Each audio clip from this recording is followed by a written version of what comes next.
കേരളം ഇപ്പോൾ തദ്ദേശീയ പഞ്ചായത്ത് തെരഞ്ഞെടുപ്പിൻ്റെ ചൂടിലേക്ക് പ്രവേശിച്ചിരിക്കുകയാണല്ലോ.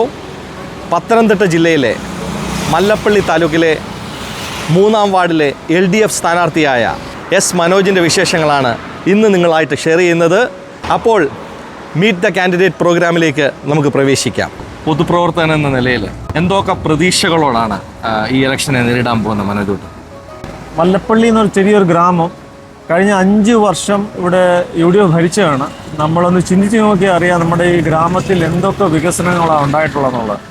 ഏറ്റവും രസകരമായിട്ടുള്ള കാര്യം എന്ന് പറഞ്ഞു കഴിഞ്ഞാൽ മല്ലപ്പള്ളിയിലെ നിവാസികൾ ഇപ്പോഴും ഈ ആറ്റിലെ വെള്ളം വെറുതെ കുറച്ച് ക്ലോറിനിട്ട് പമ്പ് ചെയ്ത് കുടിക്കുന്ന ഒരു സാഹചര്യമാണോ ഉണ്ടായിരിക്കുന്നത്. എനിക്ക് തോന്നുന്നത് മല്ലപ്പള്ളി മാത്രമേ കാണുള്ളൂ അങ്ങനെ ഒരു സാഹചര്യം. എന്നാന്ന് ചോദിച്ചു കഴിഞ്ഞാൽ ഒരു വെള്ളം ട്രീറ്റ് ചെയ്യാതെ വീടുകളിലേക്ക് കൊടുക്കുന്ന ഏക സ്ഥലം ചിലപ്പം മല്ലപ്പള്ളി ആയിരിക്കുമെന്ന് എനിക്ക് തോന്നുന്നത്.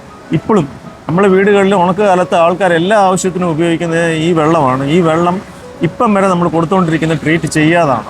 അതുകൊണ്ട് തന്നെയാണ് വേസ്റ്റ് മാനേജ്മെൻറ്റ് എന്ന് പറഞ്ഞാൽ ഇവിടെ 2-3 പ്രൊജക്റ്റ് തുടങ്ങിയിട്ട് നിന്നുപോയൊരു സാഹചര്യമാണ് മല്ലപ്പള്ളി കിടക്കുന്നത്. നമ്മുടെ ഇവിടെ പഞ്ചായത്തിന് താഴെ ആറ്റിൻ്റെ തീരത്ത് 2 പ്രൊജക്റ്റോളം തുടങ്ങിയിട്ട് ഒരു പ്രൊജക്റ്റ് ഏകദേശം പകുതിയാക്കി നിർത്തി നിന്നുപോയ ഒരു സാഹചര്യം. നല്ലൊരു ഇൻസുലേറ്റർ ഇല്ല ഇവിടെ പ്രവർത്തിക്കാനുള്ള, അതിനുള്ളൊരു സാഹചര്യം മല്ലപ്പള്ളിക്ക് ഇന്നുവരെ ഉണ്ടായിട്ടില്ല എന്നുള്ളൊരു സത്യാവസ്ഥയാണ്. ഇപ്പം നമ്മളെല്ലാവരും ഗ്രീനറി അല്ലെങ്കിൽ ഗ്രീൻ ഫ്യൂവൽ അല്ല അങ്ങനെ ആ രീതിയിൽ പോകുന്ന ഈ കാലഘട്ടത്തിൽ നോർമൽ വേസ്റ്റ് പോലും നമുക്കിവിടെ ഡിസ്പോസ് ചെയ്യാനുള്ള ഒരു സാഹചര്യമില്ല.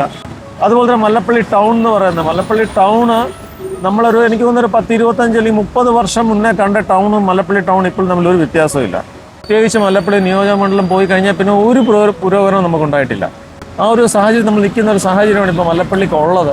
അപ്പോൾ അതിൽ നിന്നും ഒരു എന്നെക്കൊണ്ട് കഴിയുന്ന ഒരു ചെയ്യാൻ പറ്റുന്ന, ഞാൻ വിജയിച്ച് വന്നാൽ എന്നെക്കൊണ്ട് പറ്റുന്ന അല്ലെങ്കിൽ എൻ്റെ ഞാൻ നിൽക്കുന്ന അല്ലെങ്കിൽ എനിക്ക് കിട്ടുന്ന പൊസിഷനിൽ എനിക്ക് എന്ത് ചെയ്യാൻ പറ്റുമോ എൻ്റെ എബിലിറ്റിയുടെ 100% ഞാൻ ചെയ്തിരിക്കുമെന്ന് മാത്രമേ എനിക്ക് പറയാൻ പറ്റത്തുള്ളൂ.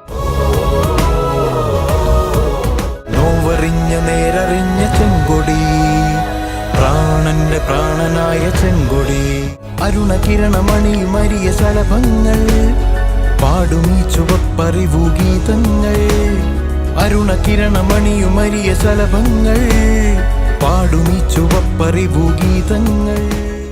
ഞാൻ ആദ്യമായിട്ടാണ് പഞ്ചായത്ത് മെമ്പറായാലാകാൻ പോകുന്നത്.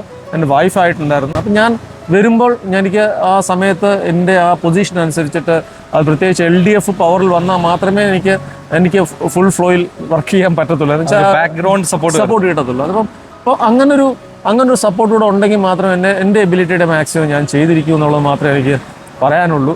സോ എന്നെക്കൊണ്ട് ചെയ്യാൻ പറ്റുന്ന തീർച്ചയായിട്ടും ചെയ്തിരിക്കും എന്നുള്ളത് മാത്രമേ എനിക്ക് പറയാൻ പറ്റൂ. അപ്പോൾ എല്ലാ വിജയാശംസകളും. Thank you.